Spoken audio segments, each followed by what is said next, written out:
फलटण ते पुणे प्रवास करताना महिलेचे सोन्याचे गंठण तुटले होते। स्वारगेटला बस आली असताना शेजारील मुलीने तुमचे मणी खाली पडले आहे का पहा असे सांगितले। त्या खाली पाहत असताना त्यांची सोन्याची दागिने असलेली छोटी पर्स चोरून नेली होती। या गुन्ह्याचा तपास करताना स्वारगेट पोलिसांनी फलटण, बारामती, कर्जत, राशीन, जामखेड, पाटोदा आणि बीड एसटी स्टँडवरील जवळपास 300 सीसीटीव्हीची पडताळणी करून महिलेला अटक केली। अश्विनी भोसले असे तिचे नाव आहे। तिच्याकडून गुन्ह्यातील 2,35,000 रुपयांचे 23 ग्रॅम सोन्याचे दागिने जप्त केले आहेत। याबाबत तळजाई येथील 50 वर्षाच्या महिलेने स्वारगेट पोलीस ठाण्यात फिर्याद दिली होती। त्या 5 सप्टेंबर रोजी फलटणहून पुण्याला येत होत्या। त्यांच्या शेजारी एक लहान मुलगी बसली होती। गाडीत बसल्यावर त्यांना गळ्यातील गंठण तुटलेले दिसले।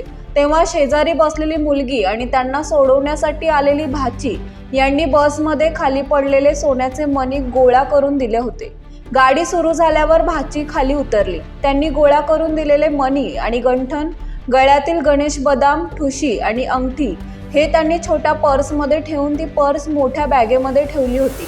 ते शेजारी बसलेल्या मुलीने पाहिले होते। बस स्वारगेटला आल्यावर त्या मुलीने मावशी खाली मणी पडले आहेत का पहा असे सांगितले।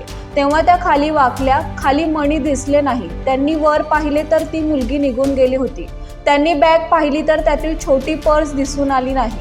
त्यांच्या पर्समधील 90,000 रुपयांचे दागिने चोरून नेले होते। स्वारगेट पोलीस ठाण्यातील तपास पथकातील पोलीस अंमलदार हर्षल शिंदे, सुजय पवार यांनी सीसीटीव्ही फुटेजची पाहणी केली। त्यावरून एक तोंडाला स्कार्फ बांधलेली महिला घटनेच्या वेळी संशयास्पद दिसून आली। या महिलेचे व्यवस्थित फुटेज मिळण्यासाठी हर्षल शिंदे आणि सुजय पवार यांनी फलटण, बारामती, कर्जत, राशीन, जामखेड, पाटोदा, बीड एसटी बस स्थानकावरील जवळपास 300 सीसीटीव्ही फुटेज पाहून संशयित आरोपीचा व्यवस्थित वर्णनाचा फोटो प्राप्त केला। हा फोटो फिर्यादी महिला आणि साक्षीदार यांनी खात्रीने ओळखले।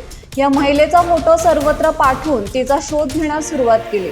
तेव्हा 20 सप्टेंबर रोजी ही महिला करमाळा एसटी स्टँडवर आली असल्याची बातमी मिळाली। त्याबरोबर पोलीस तेथे गेले। त्यांनी अश्विनी भोसले हिला ताब्यात घेतले। तिच्याकडे चौकशी केल्यावर तिने गुन्हा कबूल केला। तिच्याकडून 2,35,000 रुपयांचे 23 ग्रॅम वजनाचे सोन्याचे दागिने जप्त केले आहेत।